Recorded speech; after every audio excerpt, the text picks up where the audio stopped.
তবু এই দেয়ালে শরীরে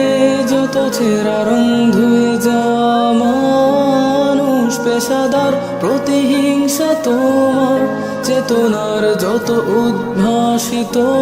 আলোড়ন আকাশের মতন কষাত নীল নীলে ডুবে থাকা তোমার প্রিয় কোন মুখ তার চোখের কাছাকাছি এসে